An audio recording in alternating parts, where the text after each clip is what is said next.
Pio. Ano mo gawin? Ano mo gawin? Apa? Apa?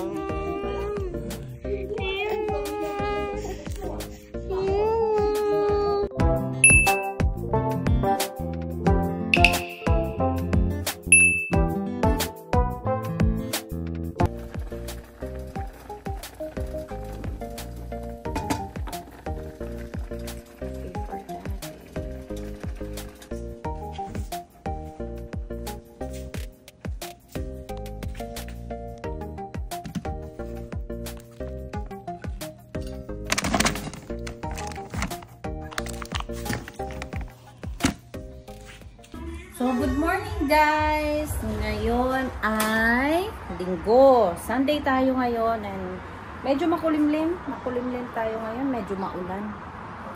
And yun nga, hindi pa kami makapagsimba kasi si Daddy ay may work. Mamayang gabi pa kami magsisimba. Eh ngayon, mamimiss ko to. Mamimiss ko tong view na to. Kasi sa Friday, doon na kami matutulog ni Daddy. So, sabi ko kay Daddy, doon na tayo matulog kasi para matulugan na namin siya ay makapag-ayos-ayos na ako ng kaunti doon. Kasi, sa Friday, sa Saturday pa sila maglilipat. Pero nagpaalam pa ako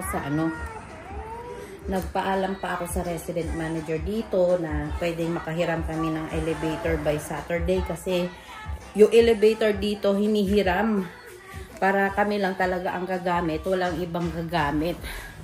So yun lang guys, medyo makulimlim yung panahon namin ngayon and ayan ang status. Ayan, ang dami ko nang naayos sa awa ng Diyos. Meron pa doon, yan, naayos ko na. Tapos, yung ibang sapatos, ngayon ko tatrabahuin, gagawin ko ngayon. Tsaka dito, kaunti dito sa may kusina. Sa pantry is almost empty na talaga. Hindi ko talaga matapos-tapos gawa nga na itong mga maliliit ko ay humiiyak kapag naiiwan ko dito sa sala. And hindi kasi makakatulong pa sa akin si Daddy kasi nga gawa niyang busy siya trabaho. So, hintay na lang natin si Daddy na talaga makapag day off kasi pag day off niya matutulungan niya ako. Nagtutulungan naman kami dito. Kung napapansin nyo bakit ako lang yung nagliligpit, si Daddy kasi ay nagtrabaho and lagi siyang 12 hours shift, so nakakapagod yun. Kaya pagdating niya dito gusto ko nakapagpahinga lang siya kasi syempre 12 hours shift, nakakapagod yun guys. Kaya, yan, ako lang, inuunti-unti ko lang naman. Kaya, okay lang yan. So, yun pala guys, update ng internet namin. Nakausap ko na yung agent kahapon sa show. Lilipat kami ng show kasi hindi pa ako pwede sa Bell para meron akong promo. Kasi ayoko naman na i-extend yung namin doon kasi $90, that's too much. Mahal talaga siya. So, kausap ko siya kahapon through Messenger. Sa Messenger lang kami nag-uusap guys. Tapos, sa Friday, sabi ko sa kanya, pwedeng 11 AM siya pupunta kasi nandun kami ng 9:30 mag-turnover sa keys. So, yeah, dito guys, sa Canada is mag-uusap lang kayo through phone or through Messenger. Tapos, mag-set lang kayo ng appointment kung kailan ipapakabit yung internet. So, yung nakuha ko is $50 na siya per month. Tapos, free installation na siya. So, sa Friday is dadalhin na yung modem kasi ang sabi niya is yung naman namin, lilipatan ay eligible siya na yung kami lang yung magkakabit daw. So, dadalhin lang niya yung modem doon. So, ngayon, paglipat namin ay may internet na kami kaagad doon. Tapos hindi ko pa natawagan yung Bell. Siguro sa Friday ko na lang tawagan kasi para diretso ko na ipakat yung service namin sa kanila. Kasi hindi na namin magagamit guys. As in, hindi na namin magagamit kasi hindi eligible yung lilipatan namin na bahay sa kung ano yung nakapromo sa amin sa kanila. So, yeah, lilipat na lang talaga kami ng show. So, show na kami ngayon, hindi na kami Bell. And, Ang internet dito guys, kapag nagpapakabit ka, hindi mo na kailangan pumunta sa office or anything. Hindi na kailangan. Napakabilis lang. Online lang ang proseso lahat dito sa Canada. Sabi si Alicia, pagkatapos niyang maubos yung rice, nakain ko ng cereal. Ubos din! Good job! Where's your water? Natutuwa ako dyan kasi alakas kumain. Pero usog lang ha, pero usog. Ano siya, kakaiba siya kay kuya. Oh, here's your water. Drink your water. Si kuya kasi napaka picky eater. Ewan ko sa kuya ko. Let's go sa kwarto. Are you done po? Punta tayo sa kwarto, anak. Opo, wait lang po. Tingnan nyo guys, sobrang kalat namin. Ito na yung basura ko. Ito at saka ito. Tapos, ayan. Oh, kalat no. Ito, tinanggal ko na yung iba dito. And then, wala na yung shoe rack namin. And then, tcharan! Almost empty na. Wawalisin ko na lang yan. Tapos, ito is late ko na yan tatanggalin. Kasi pupunasan ko pa yan. And, yung mga damit din namin. Yung mga damit namin ay inayos ko na. Tinanggal ko na lahat sa cabinet. Oh, let's go na. Iyak siya. Oo, gusto niya lagi karga, mami. Ay, na, bebe.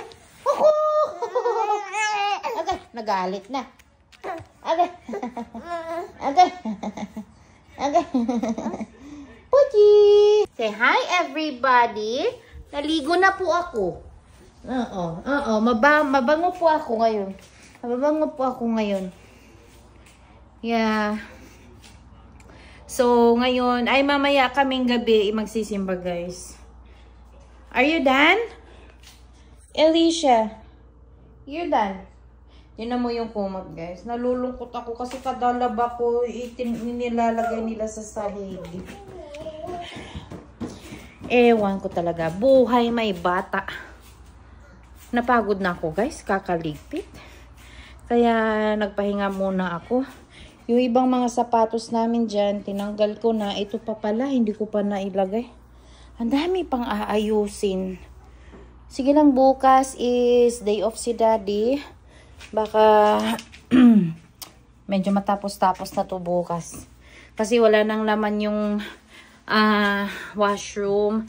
Etong pantry dito, ito wala na. Yung sa kwarto din is wala na din. Tingnan nyo guys.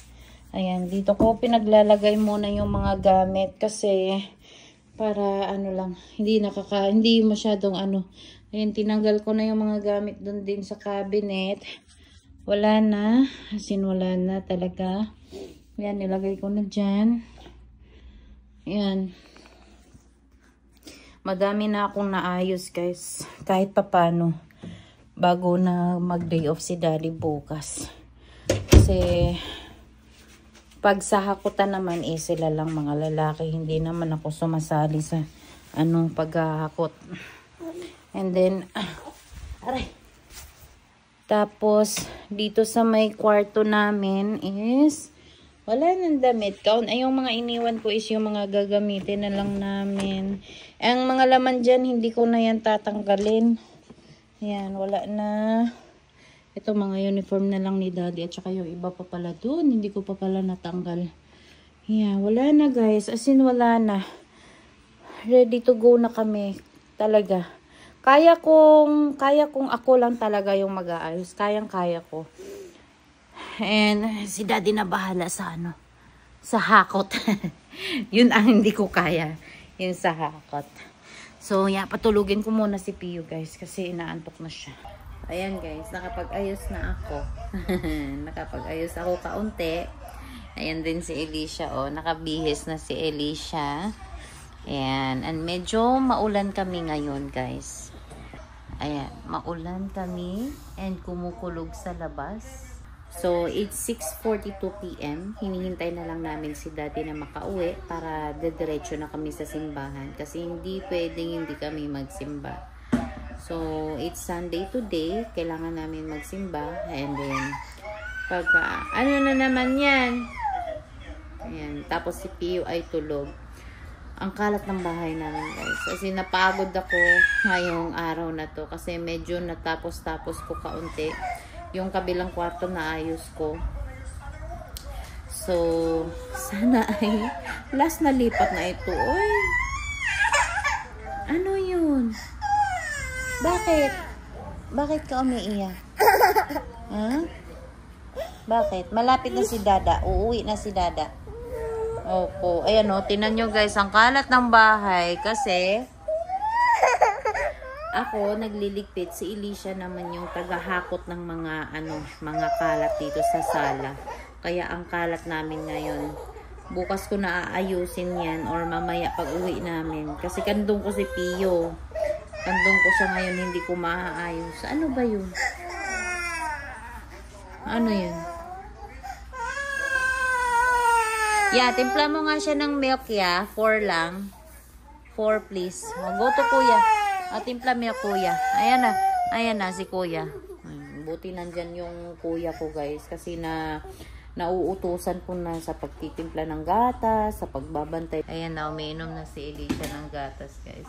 Nalaglag pa. Yan yung pwesto niya dyan, eh. Oh. Ay, nako. Ay, nako, guys. Kaya alam nyo guys, ang ganda din talaga na matagal namin nasundan si kuya. Kasi nauutusan ko na siya. Siya yung nauutusan ko kapag si Pio ay hindi nagpapababa, yung mga ganon. O minsan si Pio ay pinapaalagaan ko sa kanya. Pero hindi ko inaasa lahat kay kuya. Kasi syempre, baby ko pa yan. Magdodo ka na. Hala kuya, it's hot yata. Kasi ayaw niyang galawin, oh. Mainit, anak. Blow mo, blow. Blow. Blow.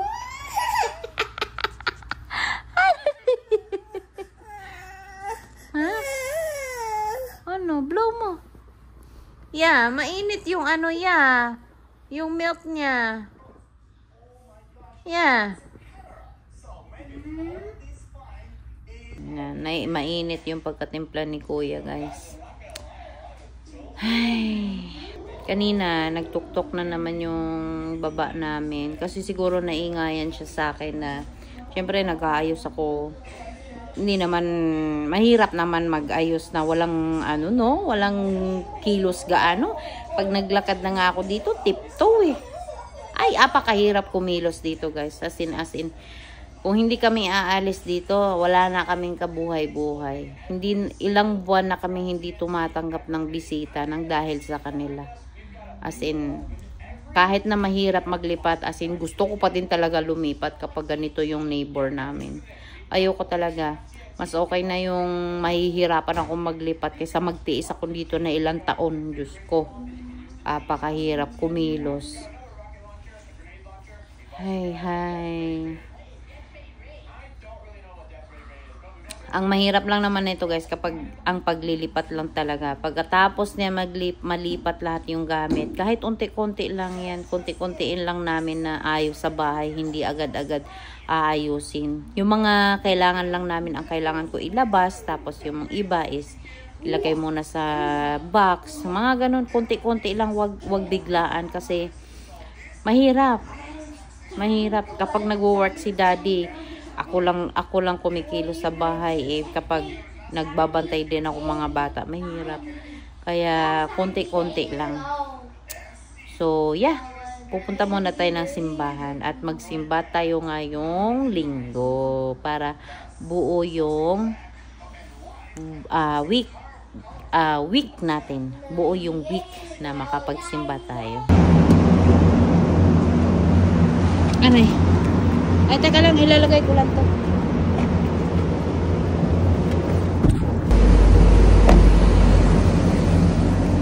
Tapos na kami magsimba. Ayan, punta kami ng Walmart guys. May bibilin lang kami na food. And medyo malamig kami ngayon. Umiiyak si Pio. Ayan. Let's go! Let's go, Baba! Aja. Let's go. Ay, ang hanggang 10 PM lang sila ngayon, be. Ba't kaya? O depende sa ano? Depende sa store. O hanapin natin agad pala. Doon yata yung mga pagkainan.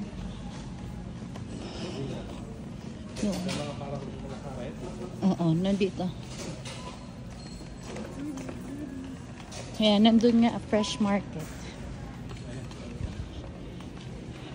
Of food.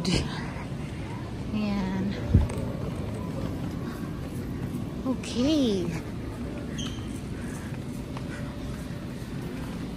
Baka nakaganyan lang yung daddy. Hindi, kailangan nakasad yun. Ay, huwag kang bumaba, anak. Sige, tingin-tingin ka muna.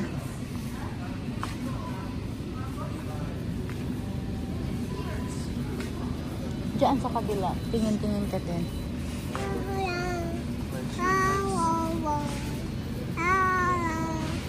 Ayan yung mantika nila, be, oh, yung ghee.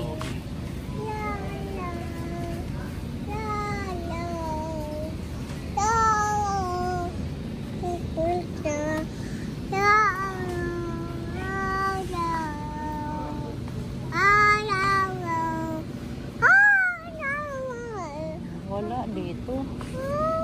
Rasmalay.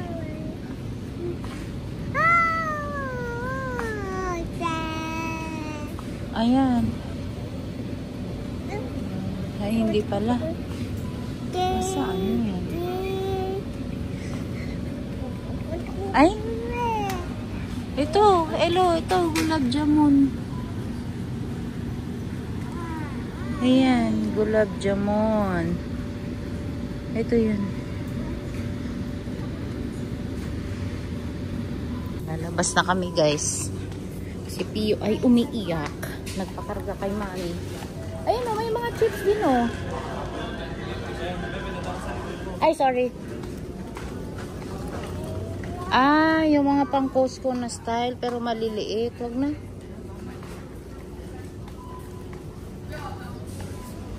Let's go. Let's go.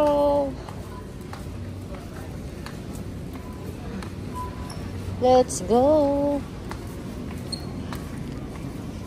Malapit na ang Canada Day.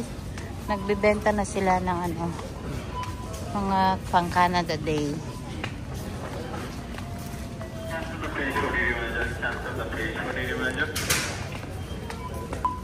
Straight eyes, Ethan. Straight eyes. Kuya. I don't care the Trident? Wala ah. I don't care the candy. Wala no. Ganito lang yung Trident available oh. Walang ano. Ayun oh, yung green oh. Advil pala. Ha?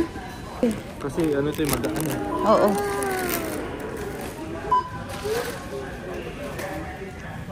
Nascan na ah. Ha? No, sige. Kuala Choco.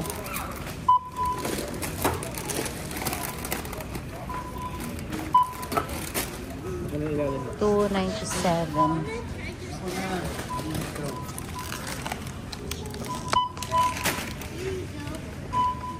Ito lang ba? Wala na ito. 5, oo. Si daddy na 5 na ganyan.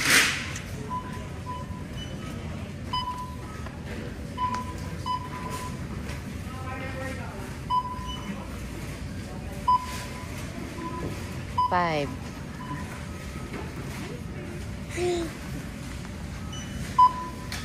Let's go. Ano sinisilip mo? Ano sinisilip mo?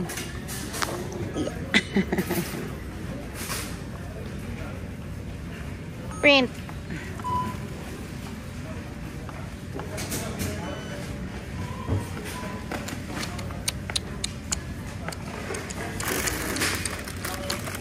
May bag dyan ah. Dito muna. Dyan na muna. Kasi ayaw magpababa nito. O, tinan mo. Dilat na dilat yung mata.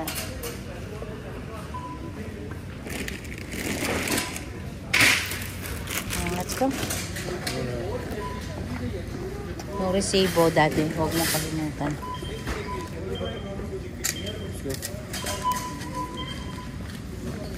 Yeah. Lamig. Malamig. Makulimlim kasi eh. Buti di na umuwi. Lamig. Hala. Lamig ka. Hala.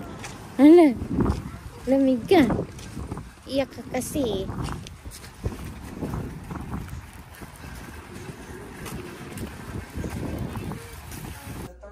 Ayan, sa bahay na kami guys. Tulog na si Pio. Mga anak ko gising pa kasi nagugutom. Nalimutan ko magsaing kanina. Ayan, naghihintay pa kami ng sinaing ngayon. Mag-11 na. Ya, anong ginagawa mo, ya? Anong ginagawa mo? Hungry ka na? Hungry ka na? Wait lang ha, kakain tayo. Ayan, tutulog na kami mamaya. Harap. Ubusin mo na. Ubusin mo na. Konti na lang yan. Ayaw.